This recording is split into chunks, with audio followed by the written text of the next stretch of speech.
Les fables de La Fontaine par Jean de La Fontaine. Le corbeau et le renard. Maître Corbeau, sur un arbre perché, tenait dans son bec un fromage. Maître Renard, par l'odeur alléchée, lui tint à peu près ce langage. « Et bonjour, monsieur du Corbeau, que vous êtes joli, que vous me semblez beau. Sans mentir, si votre ramage se rapporte à votre plumage, vous êtes le phénix des hôtes de ces bois. » À ces mots, le corbeau ne se sent pas de joie, et pour montrer sa belle voix, il ouvre un large bec, laisse tomber sa proie. Le renard s'en saisit et dit « Mon bon monsieur, apprenez que tout flatteur vit aux dépens de celui qui l'écoute. Cette leçon vaut bien un fromage, sans doute. » Le corbeau, honteux et confus, jura, mais un peu tard, que l'on ne lui prendrait plus. Les fables de La Fontaine par Jean de La Fontaine. Le lion et le moucheron. Va-t'en, chétif insecte, excrément de la terre. C'est en ces mots que le lion parlait un jour au moucheron. L'autre lui déclara la guerre. Penses-tu, lui dit-il, que ton titre de roi me fasse peur ni me soucie?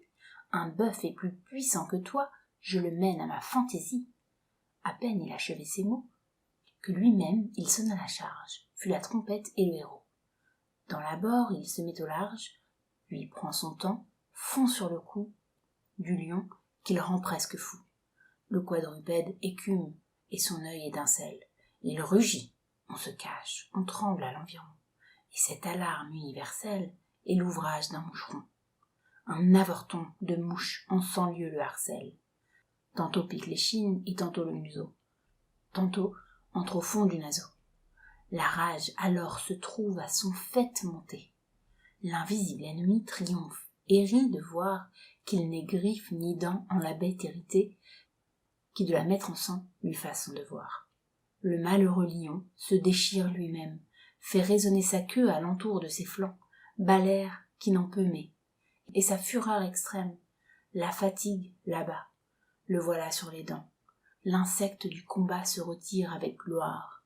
Comme il sonne à la charge, il sonne la victoire, va partout l'annoncer, et rencontre en chemin l'embuscade d'une araignée.